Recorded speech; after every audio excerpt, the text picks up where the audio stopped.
Everything you do matters. Every move you make matters. No one succeeds alone. It's what we call the butterfly effect. The butterfly effect. It's a chaos theory when a small change can make much bigger changes happen, or when one small incident can have a bigger impact on the future. The butterfly effect. Author Andy, he wrote a book on the butterfly effect. And Andy, he was doing a presentation. He was at a hotel. He was upstairs getting ready. And as he was watching the nightly news with Peter Jennings, ABC each week would run the person of the week. And as he was about to give this presentation, he was thinking about the butterfly effect. And the person that they were giving this accolade to was Norm Borlaug. He was ABC's Person of the Week. And what's interesting is Norm Borlaug in 1970 won the Nobel Peace Prize. He was attributed for methodizing corn and wheat, and he was accredited to saving literally 2 billion people's lives. Unless Henry A. Wallace really should have received the Nobel Peace Prize of 1970. See, Henry A. Wallace was VP to Franklin D. Roosevelt. He was the Secretary in Agriculture, and he developed a research station in Mexico. I believe he developed Rockefeller Center, and he established an agricultural experimental center. And Henry A. Wallace hired Norm as a young scientist to lead up this research. So maybe Henry A. Wallace really should have received the 1970 Nobel Peace Prize, be attributed for saving literally 2 billion people's lives. Unless it was George Washington Carver. He's famously known for peanuts and sweet potatoes. And he actually stayed with a family, and this family had a son. And when George was with this family, he would take long nature walks. And he would actually implant the love of plants and different trees to this little 6-year-old boy who was Henry A. Wallace.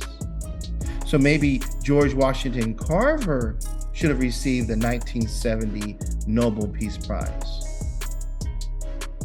Unless it was a farmer named Moses and his wife Sarah. They actually lived in Missouri in 1863. They lived in the South, and they were the type that didn't believe in slavery. They had acquired a farm from a previous owner, and they allowed the former slaves to live there and work with them, Mary and Giles.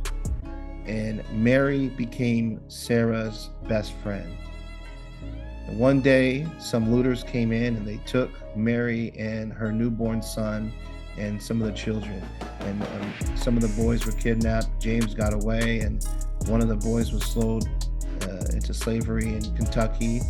And Moses was trying to negotiate a release for Mary and the newborn son. By this time, Mary was killed. And Moses was still going to go pay the ransom for this newborn boy. And he rode horseback at midnight, about 4 hours from his farm. And he was accompanied, and he arrived with men who had hoods with their eyes cut out. And he traded his only horse for the contents in this burlap sack. And he sees this infant, blue from the cold. And he unbuttons his shirt and puts the baby close to his chest just to warm the baby up. And he walks all the way back to the farm, talking to this little boy, talking to him, saying, "Please don't die. Please don't die. Sarah and I will raise you as our own son." And that's why this young boy became George Washington Carver. Yes, it was Moses and Sarah Carver who helped raise George. So maybe Moses and Sarah Carver should have won the 1970 Nobel Peace Prize and be attributed to saving literally 2 billion lives. Unless, and we can go on and on, can't we? Because that's the effect, that's the butterfly effect, that a small change can make bigger changes happen, that one incident can have a bigger impact on the future. It had a big impact on Norm to be taught by Henry, to be given information by George, who was raised by Moses and Sarah. See, you are an important part of your success. You are, to your success, to your business success. But no one succeeds alone. It's a team effort. Everyone contributes. Those who in the past contributed to where we are today and to what you do will help future generations.